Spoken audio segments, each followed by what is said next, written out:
Hello everyone, I am Haunting Stories, and I am here to help you today. I know you use this video to fall asleep, so before that, please like the video and subscribe to the channel. Also, tell me where you are from and what time you are watching. Now, get comfortable and relax.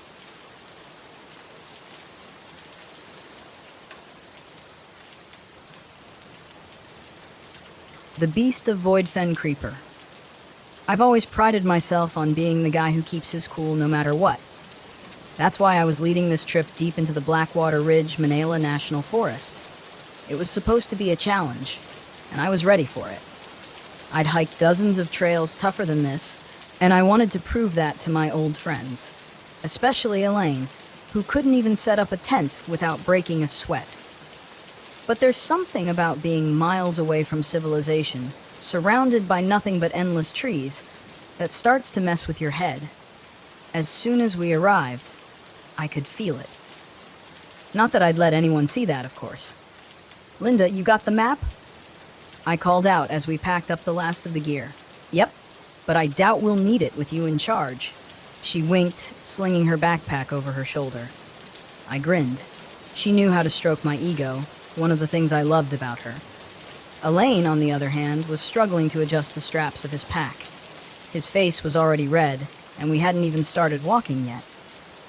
"Can we take it slow, guys? I haven't done this in a while." "Sure, Elaine. We'll pace ourselves," I said, trying to hide my impatience. Sarah, ever the practical one, rolled her eyes but said nothing.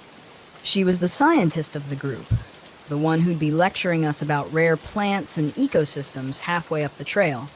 She was here more for research than the hike, but I knew she could handle herself. We hit the trailhead late in the morning, the sun already filtering through the thick canopy above.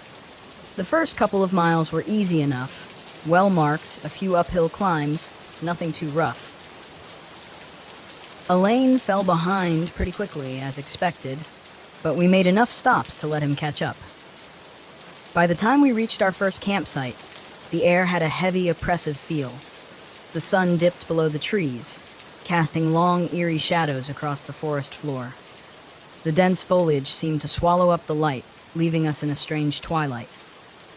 We set up camp without much trouble, although Elaine complained about the weight of his gear the whole time. Our tents were cheap, sure, but they did the job. Sarah was meticulous, making sure her tent was perfectly aligned with the slope of the ground. "It's going to rain tomorrow," she said almost as an afterthought. "Clear skies right now," I pointed out, but she just shrugged. Night came quickly, faster than I expected. By the time we had the fire going, the forest had gone almost completely silent. No birds, no insects, just the crackling of the fire and the occasional rustling of leaves. It was weird. I'd been in plenty of forests, but something about this one felt off. "You guys hear that?" Elaine said, glancing around nervously. "Hear what?" Linda asked, stirring the pot of stew she'd made over the fire. "No, it's like, I don't know, like something moving out there." I paused, listening. At first there was nothing, but then I heard it too. Soft, distant, and low. A growl, almost like the sound of a heavy breath. "Coyotes," I said, trying to sound confident. "Nothing to worry about. They're probably more scared of us than we are of them." But I saw Sarah tense up. She was studying the woods beyond the firelight, her face set in concentration. I didn't like that. When I turned back to Elaine, he was pale, fidgeting with his hands. "Maybe we should keep the fire going all night," he said. "Relax, Elaine. We're fine. Nothing's coming near us." But the truth was, something felt off. Even I couldn't shake it. The second day was rough. The terrain started to get steeper, and the trail was less defined. Elaine was falling behind more often, and Linda's enthusiasm was starting to wane. We pressed on, but there was a growing sense of unease that none of us could shake. Halfway through the day, we found something that made me stop in my tracks. A deer carcass, ripped apart and strewn across the trail. Blood, dark and congealed, soaked into the ground around it. Whatever had killed it wasn't hunting for food. It looked like something had torn it apart just for the hell of it. Elaine gagged, turning away. "What the hell?" Linda knelt beside the body, her face a mix of curiosity and horror. This wasn't a bear. Look at the size of these tracks. I crouched down next to her. She was right. The prints were huge, human-like but twisted. Something was wrong with the feet. Long, deep claw marks gouged into the dirt. I glanced at Sarah. Her face was pale, her brow furrowed in deep concern. "This isn't normal," she whispered. "We should go back." The confident TJ who could handle anything suddenly felt a sliver of doubt crawl up his spine. "Nah, we're fine," I said, brushing it off. "It's just some animal. We'll be careful. Let's keep moving." But I knew, we all knew, something was out there, watching. That night was worse. We set up camp earlier, just as the sky began to darken. The wind picked up, carrying a strange metallic scent, something foul. The air felt heavy, thick with unexplainable dread. The fire crackled low, throwing flickering shadows on the tents, but none of us felt the comfort of its warmth. We sat closer than usual, even Elaine, who had barely spoken since we found the deer. I sat there gripping the handle of my knife, trying to tell myself I was just being paranoid. But when I looked at the faces of my friends, I knew I wasn't the only one feeling it. "Do you hear that?" Sarah said suddenly, her voice barely a whisper. We all went silent, listening. At first there was nothing but the wind in the trees. Then I heard it, a low, guttural growl, closer this time. "What the hell is that?" Elaine's voice cracked, his eyes wide with fear. "It's just an animal," I said again, though I wasn't sure who I was trying to convince anymore. But it wasn't. We all knew that. This was something different, something wrong. From the shadows beyond the firelight, something moved. It was fast, so fast I barely caught a glimpse. But I saw enough. A tall, hunched figure just beyond the ring of light, watching us. Its eyes glowed bright and unnatural. Linda stood up. "I'm gonna check it out." "No," Sarah hissed, grabbing her arm. "Stay here. Don't be stupid." But Linda, always fearless, shook her off and stepped into the darkness. "Linda!" I shouted, grabbing my flashlight. I scanned the darkness, then I saw it. A tall, gaunt creature with dark, leathery skin and glowing red eyes. It lunged, Linda screamed. We ran, and we never saw her again.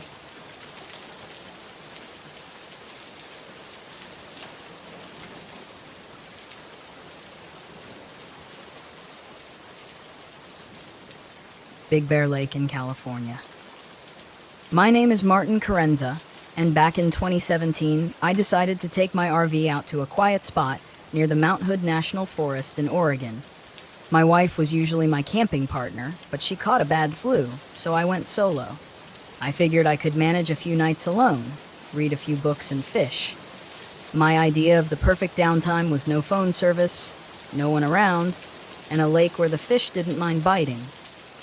I parked the RV in a secluded spot, right near a lake, and after a few hours of quiet, I felt my shoulders drop. The only sounds were the soft rush of the wind in the pines and the occasional splash in the water.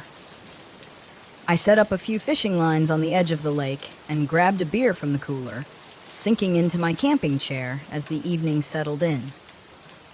On the first night, I thought I heard something outside the RV around midnight. Just a few crunches on the gravel, like someone was walking. I figured it was an animal, a deer maybe, though I still got up and looked outside, finding nothing. Just shadows and the silent forest. I brushed it off. This wasn't my first solo camping trip, and I was used to hearing noises now and then. The second night, though, I heard it again. This time, the crunching was slower, deliberate, not the kind of sound an animal makes.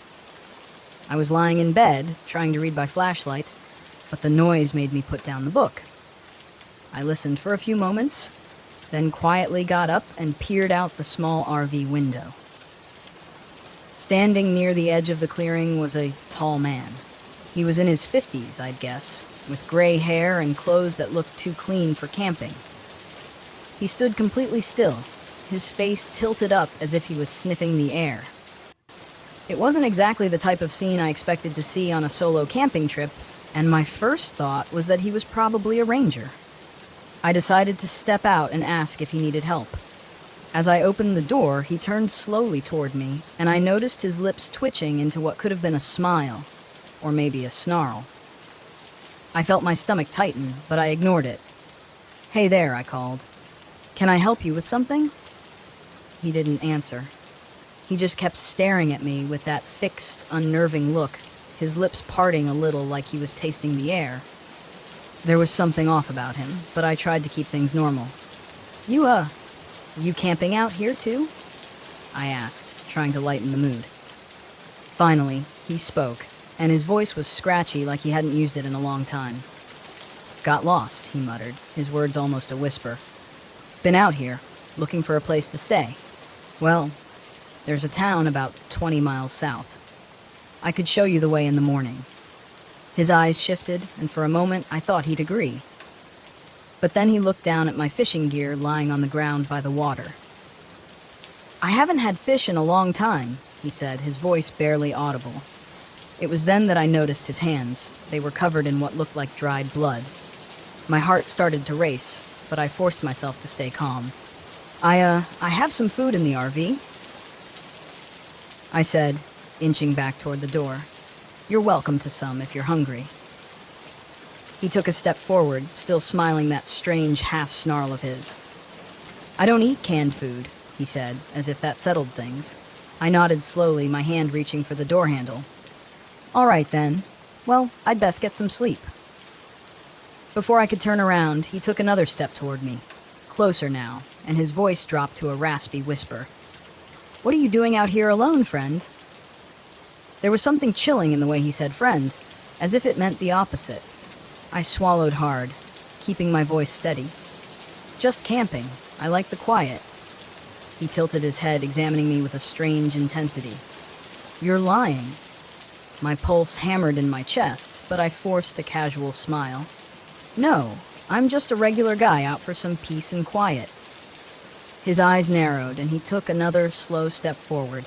I knew that I needed to get back inside, lock the door, and maybe even drive off if he kept pressing closer. "All right," I said, keeping my voice as calm as I could. "You take care now." I turned, and that's when I heard him sprint forward. Instinct kicked in, and I threw myself into the RV, slamming the door just in time to hear his fists pounding against it. The door shook, the thin walls rattling as his voice grew louder. Angry. "Let me in, friend," he screamed, his voice twisted with rage. "You think you're safe in there?" I scrambled back, locking myself in the small bathroom, listening as he tried the handle, then started circling the RV, tapping on each window, trying each latch. I pressed myself against the wall, holding my breath, hoping he would get bored or think better of it. But he didn't. For hours, he lingered outside, muttering to himself, his voice carrying words I couldn't quite make out. Occasionally he would laugh, a low, mirthless sound that sent chills down my spine. When I finally dared to peek out through a crack in the bathroom door, I saw his face inches from the window, his eyes scanning the inside of the RV as if he were hunting something, or someone. Eventually he moved back, retreating into the forest as the first light of dawn broke over the trees. I waited a full hour, my heart still hammering, before I worked up the nerve to unlock the door and step outside. I thought he was gone. But as I moved to collect my fishing gear, I found a makeshift camp hidden in the trees nearby, littered with rotting food, empty cans, and something else. Bones. Small bones. Some picked clean, others still covered in dried blood. When I looked closer, I saw something scrawled on a piece of bark near the edge of his camp. The words were carved in deep, jagged letters. "One more to go." That was when I knew. He hadn't just been lost. He had been hunting. And that night, I had been the one he had chosen. I stumbled back from the trees, my eyes darting around the quiet, misty forest. Every crackle of a branch sounded too loud, too close. I grabbed my fishing rod, not even caring about the tackle box I had left on the shore. I just needed to get out. I sprinted back to the RV, threw myself inside, and started the engine. The tires kicked up gravel as I tore out of the clearing. I could barely keep my hands steady on the wheel, gripping it so hard my knuckles went white. The forest blurred past me as I drove, trying to leave every trace of him behind. I didn't slow down until I hit the main road. It was only then that I let myself breathe, glancing over my shoulder to make sure he wasn't somehow trailing me. When I finally pulled into the nearest town, I parked outside a diner, its lights casting a soft glow in the early morning. I didn't care about looking disheveled or that I was the only customer there before dawn. I just wanted to be around people. The waitress took one look at me and brought over a cup of coffee without even asking. "Rough night?" she asked, eyeing the scrapes on my arms from where I'd bolted through the trees. I nodded, trying to steady myself enough to take a sip. "You could say that," I replied, my voice barely above a whisper. She looked at me for a moment, then leaned in, speaking quietly. "You're not the first. There have been stories of strange folks around those woods. Folks who don't belong, who are hunting something." I felt the chill as her words echoed what I'd seen. "What do you mean, hunting?" I asked, needing to hear someone else say it out loud. She lowered her voice even more. "People go missing now and then." Then, as I left the diner, I saw it. A small, crumpled piece of bark wedged into my windshield wiper, jagged letters carved into it. "I know where you are." I left that town and never looked back.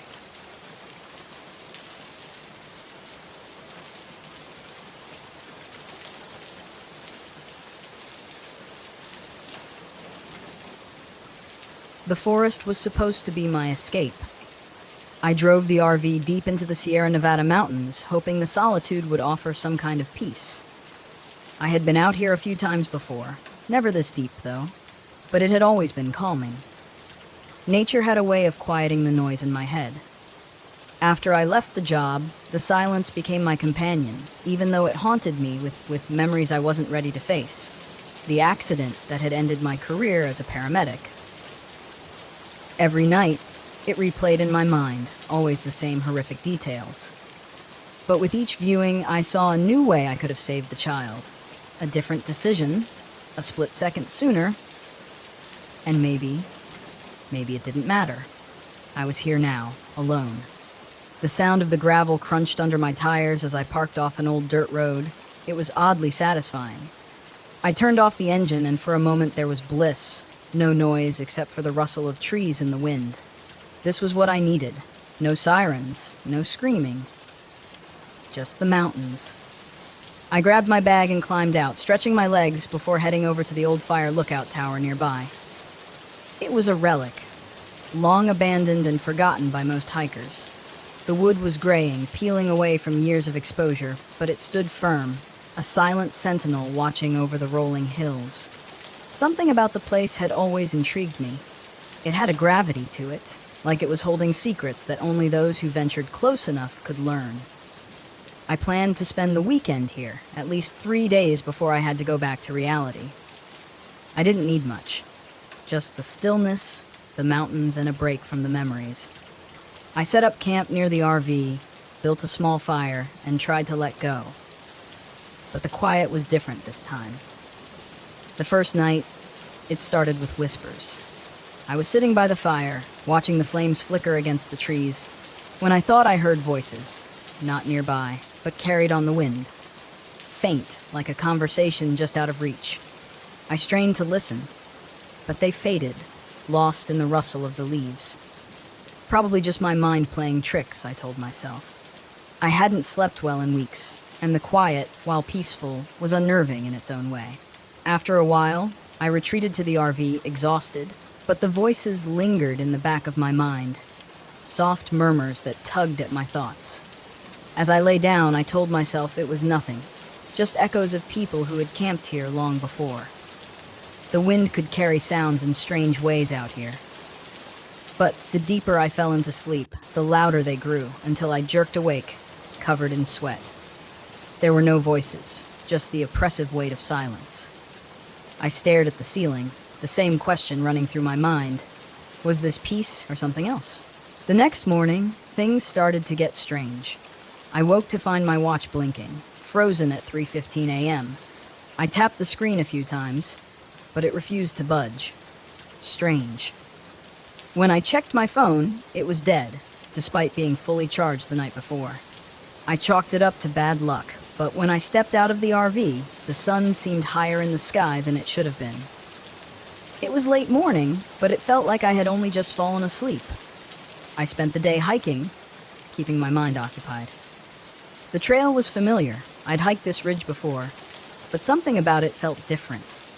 Landmarks I swore I'd seen on the way up seemed out of place, or worse, missing. And every time I thought I was making progress, I'd find myself right back where I started. The same twisted tree, the same rock formation. A loop. The disorientation didn't set in all at once. It was a slow, creeping unease that settled in my bones. The wind felt wrong too, as if it was carrying something. I couldn't quite hear those whispers again. Faint, distorted, carried on the breeze. This time they were closer. By nightfall, the voices were louder. They weren't whispers anymore, but full conversations. Disembodied words spoken in tones I couldn't place. It was like someone was just out of view, talking, laughing. At first, I stayed by the fire, trying to block it out, but the longer I sat there, the clearer the voices became. I couldn't make out what they were saying, but it was as if they were replaying over and over, fragments of words lost on the wind. I stood up, scanning the tree line. Shadows flickered just beyond the light of the fire. My breath caught in my throat. "Hello?" I called, my voice cracking in the stillness. No answer. The hairs on my neck stood up as I watched the shadows shift. A figure. It moved between the trees, far enough that I couldn't see clearly, but close enough to make my pulse quicken. My first thought was that it was another hiker, maybe someone lost. But when I took a step toward it, it vanished, gone, as if it had never been there. I grabbed my flashlight, pointing it into the woods. But the beam of light revealed nothing but trees. I tried to convince myself it was just my mind playing tricks again, but my gut told me otherwise. There was something here, something I didn't understand. I retreated to the RV, locking the door behind me. But even inside, the silence was heavy. I lay in bed, staring at the ceiling, listening. The voices were still there, faint now but constant. It felt like someone was standing just outside the RV, talking in circles, over and over. The next morning, I hiked to the old fire lookout. I don't know why. Something about the tower drew me in, like I needed to be there. It was old, dilapidated, and crumbling, but it held a strange power. When I reached the top, I could see for miles. The Sierra Nevada mountains stretched out in every direction, green and endless. I expected to feel some sense of peace, but instead a deep dread settled in my chest. The lookout wasn't empty. It was filled with the remnants of people who had come here before me. Old camping gear, torn sleeping bags, cans of food long since expired, graffiti scratched into the wooden beams, names etched into the walls. And something else. Carved into the center of the floor was a symbol. A crude spiral, looping in on itself. I knelt down, running my fingers over the grooves. It looked old, weathered, like it had been there forever. The voices returned, this time louder, clearer. I whipped around, expecting to see someone standing behind me, but the tower was empty, just the wind whistling through the cracks in the wood. I ran my hands through my hair, my heart pounding in my chest. Something was very wrong here. The ridge, the lookout, it wasn't just an old campsite. It was a trap, a loop, and I was stuck in it. I tried to leave that afternoon. I packed up the RV, started the engine, and drove down the winding road that had brought me here. But no matter how far I drove, the landscape didn't change. The trees, the rocks, it all blurred together. The same stretches of road repeating over and over. After what felt like hours, I found myself back at the campsite, the fire now cold and dead, sitting in the exact same spot. My heart sank. I tried again. This time I took a different route, but once again the RV looped back to the same spot. It was as if the mountain wouldn't let me leave. By nightfall I knew the truth. The whispers weren't random. They weren't in my head. They were echoes. Echoes of the past, of people who had been here before me, people who had tried to leave and failed. I sat in the RV, staring out the window at the darkening woods. The figures had returned. This time, there were more of them. They moved between the trees, watching me, waiting. One by one, they stepped into the clearing surrounding the RV. I could see them now, faded, distorted, like shadows of people long gone. Their faces were blank, their movements slow and deliberate. They said nothing, but I could hear them. Their voices, the same words looping over and over. I backed away from the window, my hands shaking. This was it. I was stuck, trapped in their endless loop, just like they were. The door creaked open. I don't remember what happened next, only that I woke up the next morning sitting by the cold, dead fire. The RV door was wide open, the woods empty and still. But the whispers were gone, for now. I don't know how long I've been here. Days? Weeks? Time doesn't seem to work the same way anymore. Every time I think I'm getting closer to an answer, I find myself right back where I started. I'm not alone on this ridge. There are others. I can hear them sometimes, their voices echoing.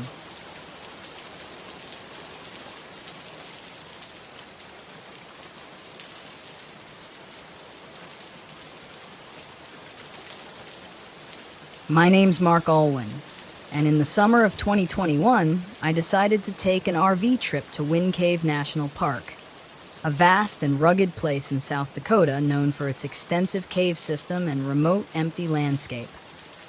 I had recently gone through a rough breakup, and this trip was supposed to be my way of getting away from it all, finding a bit of peace and maybe a little solitude.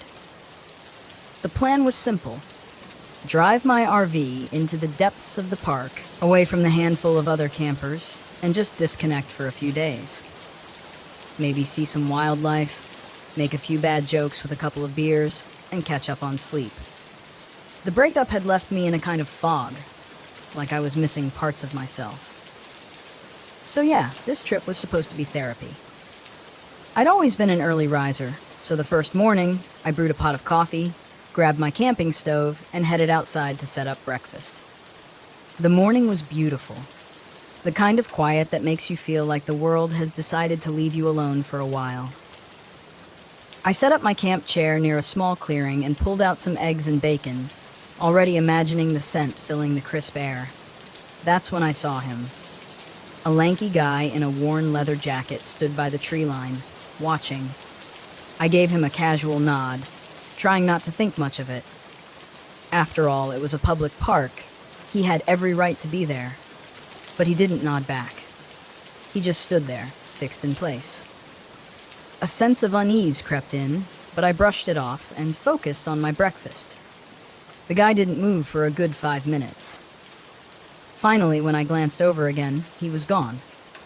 I figured maybe he was out hiking early and had happened to stumble upon my camp. But the fact that he'd been watching in total silence lingered in my mind.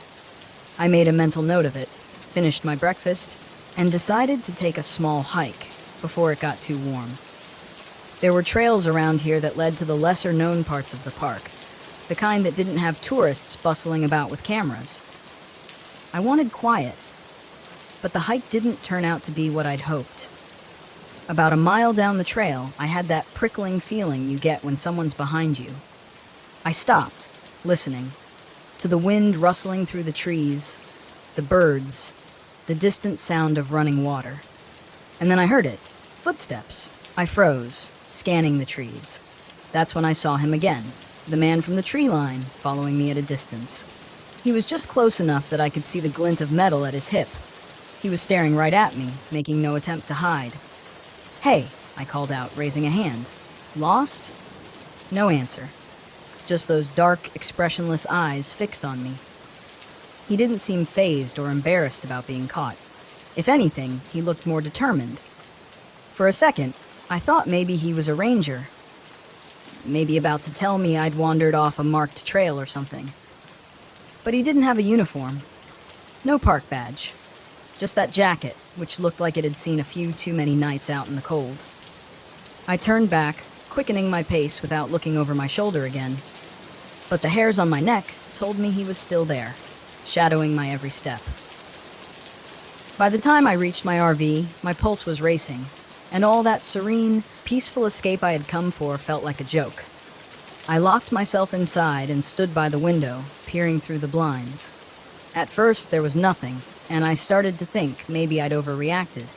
But then, just as I was about to turn away, I saw him, standing right at the edge of my campsite, perfectly still, staring at my RV. His stance was unnervingly relaxed, like he was waiting for me to come back out.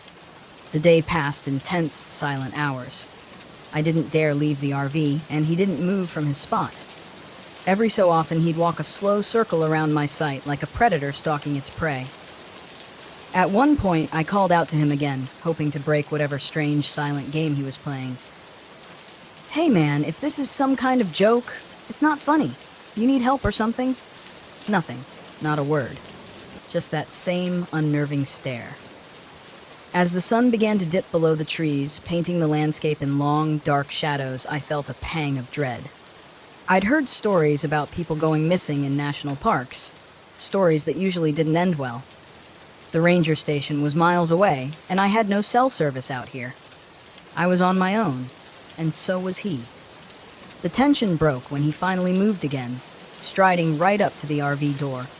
My heart slammed in my chest. I locked eyes with him through the small window, and for the first time, I saw the faintest hint of a smirk on his face. A knife glinted in his hand. I grabbed the nearest thing within reach, a cast-iron skillet, which I had to admit wasn't exactly a weapon of choice. But it was all I had. My mind raced with plans to escape. The keys were in the ignition, but he was between me and the door. I could ram the skillet against the window, scream, try to scare him off, but something told me he wasn't the type to get scared. Then, with a suddenness that made my skin crawl, he started banging on the RV door. Each thud was like a countdown telling me he'd break in, and once he did, there'd be no one to stop him. I thought back to my childhood, my dad telling me that if someone ever broke in, you never let them get you to a second location. You fight, no matter what. I had to do something. But he'd come prepared, scared, hadn't. The banging stopped, and everything went quiet. Too quiet. I held my breath, like listening for any sign of him moving, anything at all. Then a soft click. He was picking the lock. Before I had time to react, the door flung open. The skillet in my hand felt absurdly small. He took a step inside, his face inches from mine, that smirk never faltering. "You don't have a weapon, do you?" His voice was low, mocking. I swung the skillet as hard as I could, landing a blow to his shoulder. He staggered but barely flinched. He lunged toward me, and I dodged, but only just. The knife sliced through my jacket sleeve, a hot sting following close behind. I didn't have time to think. I bolted out of the RV, taking off into the darkness with nothing. Nothing but my instinct driving me. Branches clawed at my face, rocks tore at my shoes, but I didn't stop. Behind me, I heard him, his footsteps, heavy and fast, closing the distance. I threw a glance over my shoulder and nearly tripped. He was right there, barely 10 feet away, his knife glinting in the pale moonlight. There was only one thing left to do. I veered off the trail, leaping down a rocky incline that led deeper into the woods. I heard him stumble, cursing, and then he was after me again, crashing through the brush like a bull.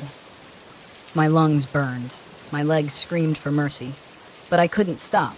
Then, I saw it, a small clearing ahead bathed in moonlight, and just beyond it, the silhouette of a cabin. I didn't know if it was occupied or abandoned, but I ran for it, praying someone was inside. I reached the door, pounding on it with the last of my strength. "Help, please!" The door creaked open, revealing an older man. His face was shadowed and rough, like he'd been living out here a long time. He took one look at me, then past me, at the man in pursuit.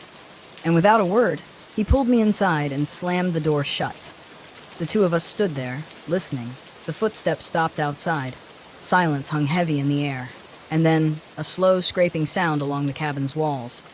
The old man handed me a rifle, his face set in grim determination. We didn't exchange words. There was no need. We waited. Tense. Breathless. The footsteps circled the cabin. Then, just as suddenly as it had started, the noise stopped. The old man looked at me, nodded, and whispered, "He'll be back. Back. But not tonight. He always comes back." When I finally made it back to my RV at dawn, my hands were shaking. The man was gone, leaving nothing but footprints in the dirt. But I knew he'd return. As I pulled away from the campsite, I caught one last glimpse of the old man's cabin disappearing behind the trees, his words echoing in my head. The old man was right. This wasn't the end.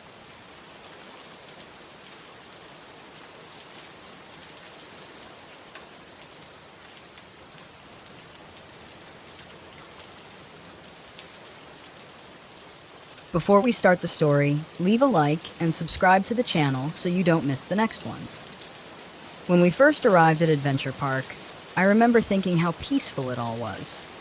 The towering trees, the vast open skies, and the faint sound of birds singing in the distance. This was exactly the kind of break we all needed. I'm Maris, the planner of the group, and I'd organized this camping trip to get away from the stress of city life. Mark, my boyfriend, sat in the passenger seat beside me, relaxed and smiling as we made our way along the winding mountain road. Behind us in the RV were Callista and Joyce, my two closest friends. They weren't exactly the outdoorsy type, but they'd agreed to come along, maybe out of some sense of duty to reconnect. Joyce was already cracking jokes about how bad he'd be at camping, while Callista half laughed nervously, fiddling with her phone. I remember feeling so confident, so prepared. I'd planned everything, except, of course, for the things no one could plan for. We parked the RV at a small, secluded site off the Appalachian Trail, far from the more populated areas. That was the whole point. Isolation, serenity, nature at its purest. The weather was supposed to be clear all weekend, perfect for hiking and camping. As we started setting up camp, the first signs of trouble were small. Callista complained about her shoes. "These hiking boots are killing me. Why did I even buy them?" she groaned. "They're probably just stiff," I said, brushing her off. I was already focused on getting the tent up, but that's when I noticed Mark shaking his head. "The tent's missing poles," he said, laughing a little. "We'll have to use the RV for tonight." "Fine," I replied, hiding my frustration. "Minor setbacks, nothing more." The real trouble began as dusk fell. It was subtle at first. As we sat around the small campfire Mark had built, the woods around us seemed to grow quieter. The bird song, once a pleasant background, faded into nothing. No wind stirred the leaves, and even the occasional sound of wildlife disappeared. I chalked it up to the natural rhythms of the forest, nocturnal creatures and all that. But then I noticed the smell. At first, it was faint, a whiff of something rotten like spoiled meat. I thought maybe it was something in the air, or that something had died nearby. I didn't mention it, not wanting to freak anyone out. Joyce, of course, was oblivious to the shift in mood. He was still joking around, telling some story about a horror movie he'd seen last week. "This place reminds me of one of those settings," he said, grinning as he poked at the fire. "A group of friends in the middle of nowhere, and then bam, haunted by some spirit or creature." "Shut up," Callista muttered, hugging her knees. "This place is creepy enough already." I rolled my eyes at them both, but Mark shifted uneasily beside me, glancing out into the darkening woods. I was about to ask him what was wrong when he stood up suddenly.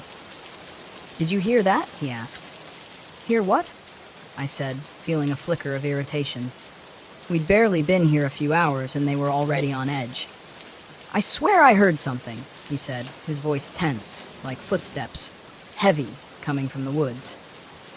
Joyce laughed, but it was strained. "It's probably a bear or something, or maybe Bigfoot." Callista looked pale, her eyes darting to the dark forest around us.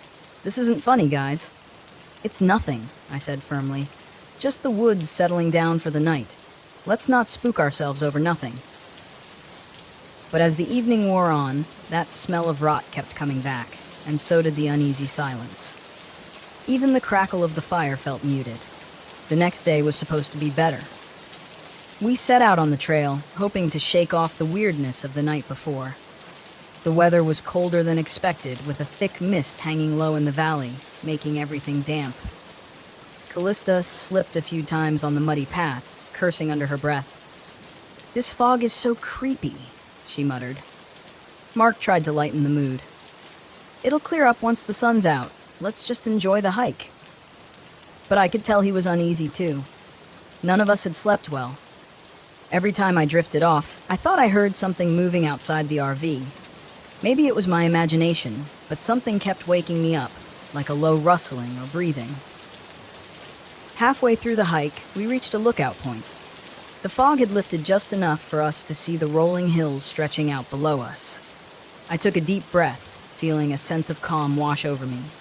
Then I saw Mark, standing at the edge of the trees, staring into the distance. "Mark," I called. He didn't answer. I walked over to him, a knot forming in my stomach. "What's wrong?" He pointed, his face pale. "Do you see that?"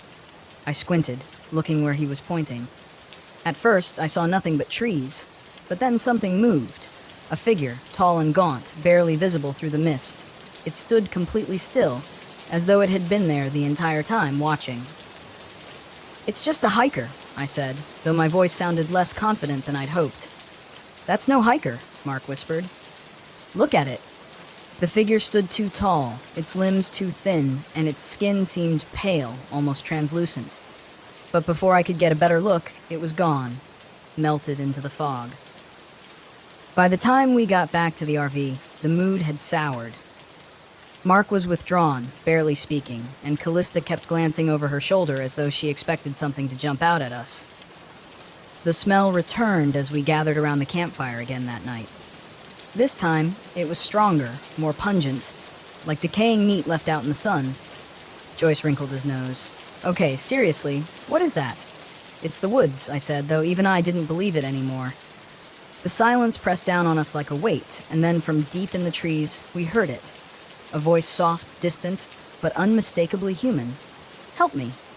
We all froze. "What the hell?" Joyce whispered, his eyes wide. The voice came again, a little closer. "Help! Help me!" "It's someone in trouble," Mark said, standing up. "We need to go check." "No," I said, grabbing his arm. "We don't. That doesn't sound right." The voice was too calm, too controlled. There was no panic in it, no urgency. It sounded wrong, like it was echoing in the wrong direction. Callista was shaking now, her face pale. "We have to leave. I don't like this." For once, Joyce wasn't joking. "Yeah, maybe we should call it quits." But Mark was already moving toward the trees. "Mark, stop!" I hissed, following him. "This is crazy." He didn't stop. He kept walking toward the voice, his expression blank, as if he were in a trance. I reached out, grabbing him and pulling him back, just as a figure emerged from the fog, the same gaunt figure we'd seen earlier. It stood at the edge of the clearing, impossibly tall, its limbs too long, its eyes hollow black pits. My blood turned to ice. "What is that?" Callista whispered, her voice trembling.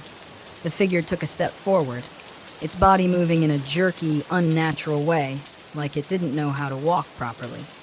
Then, with a sickening crack, it twisted its head to the side, staring at us with those empty, soulless eyes. Mark stumbled back, snapping out of whatever trance had held him. We need to go now." The four of us rushed to the RV, slamming the door shut behind us. Outside, the figure circled the clearing, watching us, waiting. The next few hours were a blur of panic. We tried to start the RV, but the engine sputtered and died. The flashlight batteries drained within minutes. Every time we looked outside, the figure was there, standing at the edge of the trees, just watching. "We're trapped," Joyce muttered, pacing the small space of the RV. "What the hell is that thing?" "It's not real," I said, though even I wasn't sure anymore. It can't be. But it was. And it wasn't going anywhere. Mark sat in the corner, his head in his hands. "It's the Wendigo," he whispered, his voice barely audible. "What?" I asked, staring at him. "The Wendigo," he repeated. "It's an old Native American legend, a spirit of insatiable hunger. It drives people mad, makes them turn on each other." "That's ridiculous," I said, but my voice shook. "I've heard of it," Joyce said, his face pale. "It feeds on fear and hunger." A cold realization washed over me. The constant hunger we'd all been feeling, the strange cravings, the paranoia. Everything had started the moment we'd arrived. "It's trying to drive us mad," Mark said, his eyes wild. "That's why it hasn't attacked. It wants us to destroy each other." By the time night fell, the Wendigo was closer, standing just outside the RV, its gaunt, twisted face pressed against the window, its fingers tapping softly on the glass. Callista couldn't take it anymore. "I have to get out of here," she screamed, bolting for the door. "Wait!" I shouted, but it was too late. She was already outside, running into the woods. We rushed after her, but the fog swallowed her whole. I could hear her screaming, her voice echoing through the trees. And then, silence. We found her body a few minutes later. Her limbs were twisted, her face frozen in a mask of terror. The Wendigo stood over her, watching, its empty eyes locked on us. "We need to leave," Mark said, his voice shaking now. We stumbled back to the RV, but as we slammed the door shut, I saw the look in Mark's eyes. The hunger had taken hold of him. He was muttering to himself, his eyes darting toward me, then Joyce. "He's not right," Joyce whispered. "It's inside him." Mark lunged at me, his hands grasping at my throat. "I'm sorry," he said, his voice cracking. "I can't stop it." I struggled, pushing him off, and he collapsed to the floor, sobbing. Joyce grabbed a metal pipe and stood over him, ready to strike if he tried again. "We have to get out of here," I said, my voice barely a whisper. The Wendigo was still outside, waiting. As we approached, the fog began to lift. We packed what little we could carry and made a run for it, leaving the RV behind. The Wendigo didn't follow, it just watched, its hollow eyes locked onto us as we disappeared down the trail. Even now, I can still feel its gaze, like it's always there, just beyond the edge of my vision, watching, waiting. I'll never go back to the wilderness again. Not after what I've seen. Not after what we've done.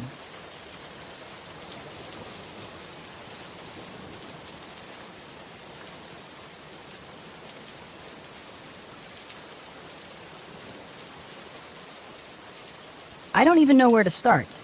But this happened a couple of weeks ago when I was camping alone near Big Convict Lake in California.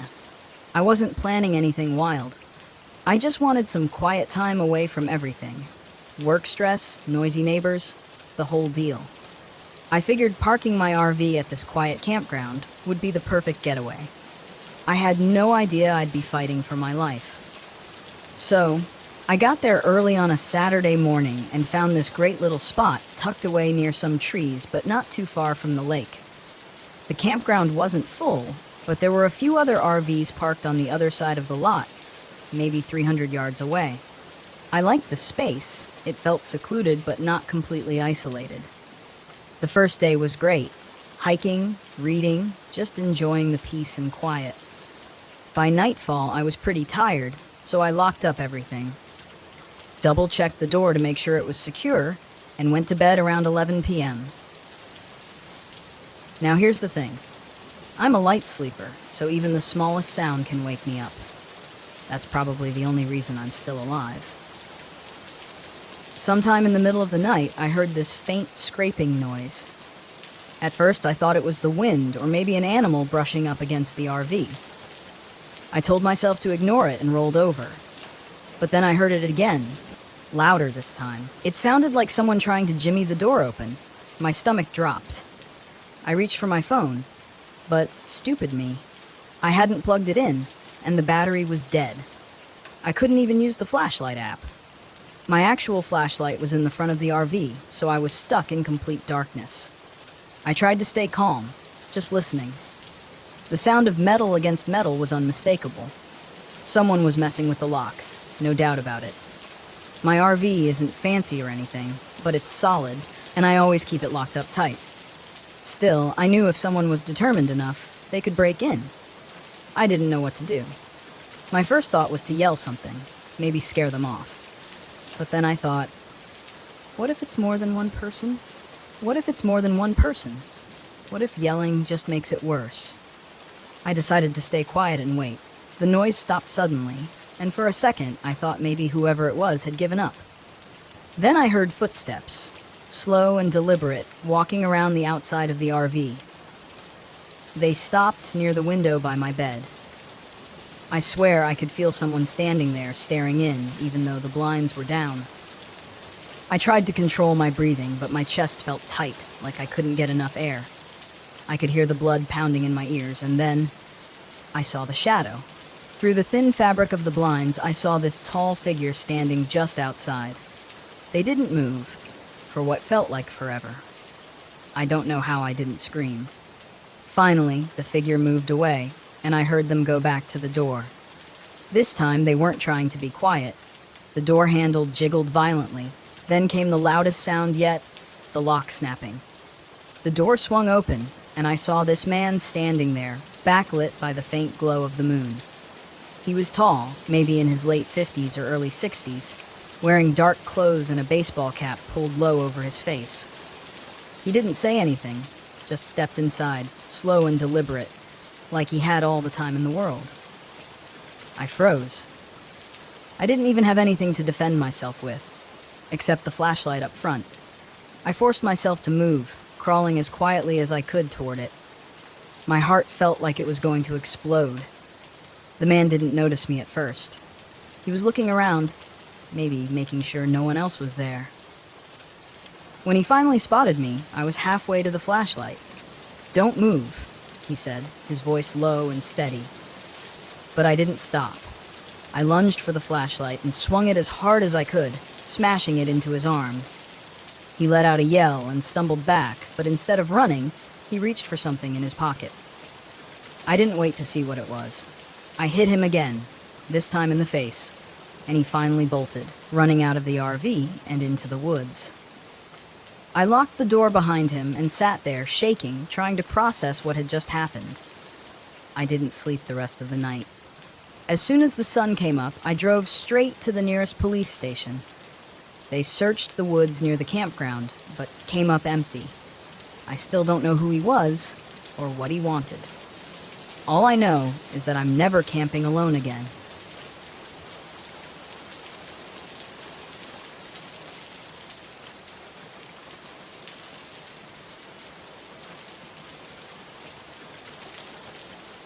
My name is Nolan Rowan, and back in 2017, something happened to me near Banff, Alberta.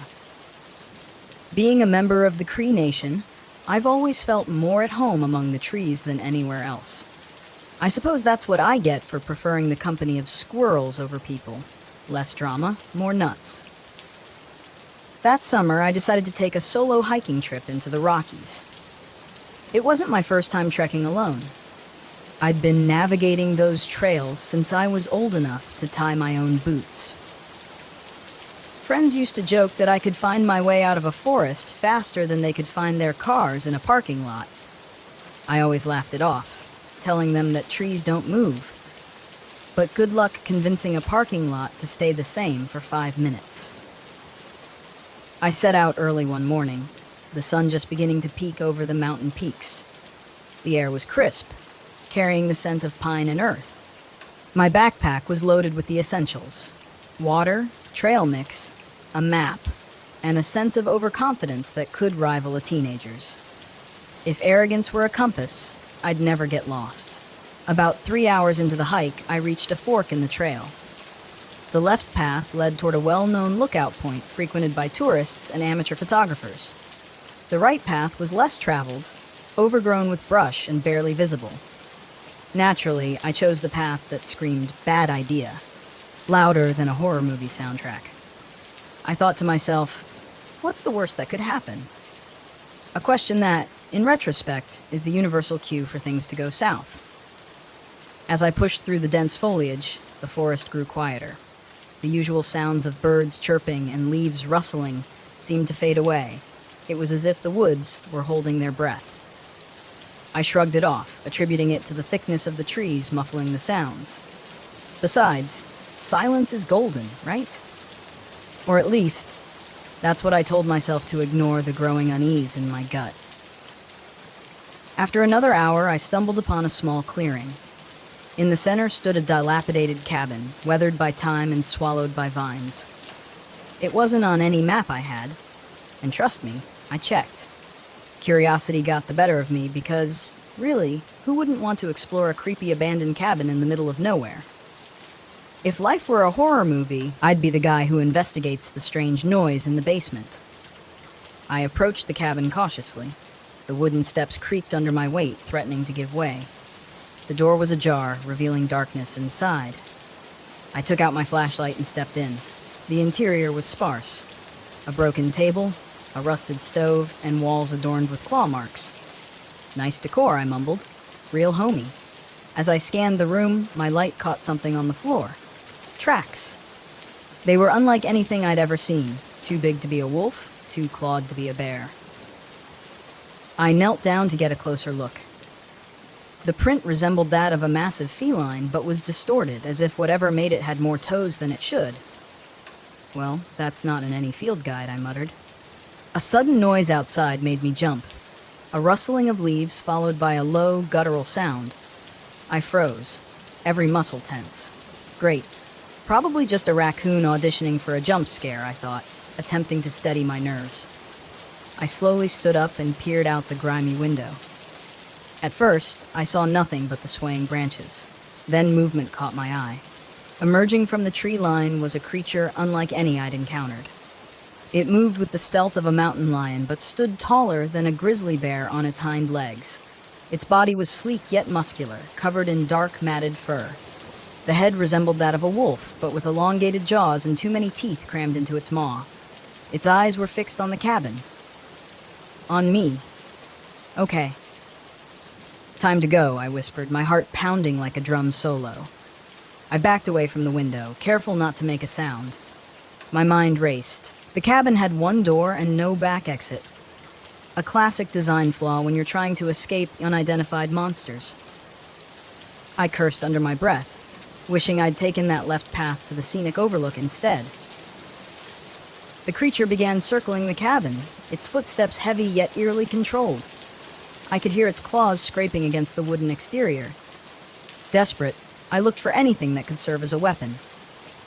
My eyes landed on a rusted fire poker near the stove. Better than nothing, I thought, grabbing it and positioning myself near the door. Suddenly, the scratching stopped. The silence was deafening.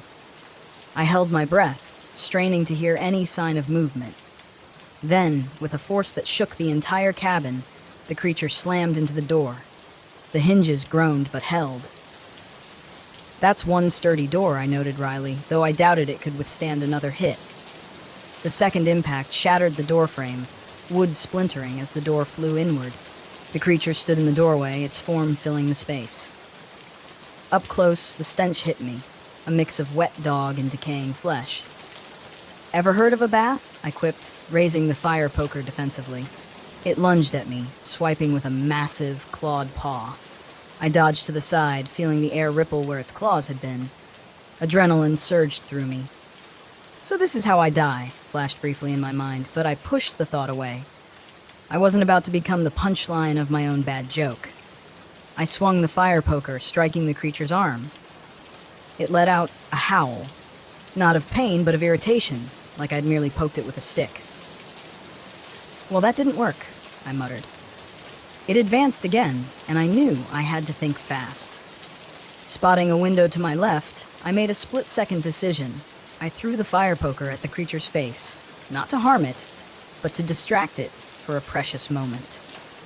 As it raised an arm to deflect the makeshift missile, I bolted toward the window.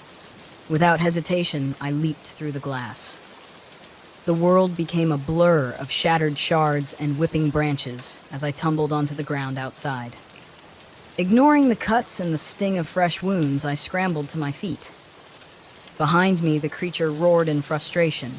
I sprinted toward the tree line, adrenaline fueling my legs. The dense forest that once felt like home now twisted into a labyrinth of obstacles. Every root and fallen branch seemed intent on tripping me up. Nature's not on my side today, I thought grimly. The sound of heavy footsteps crashed behind me. The creature was in pursuit, and it was fast. Too fast.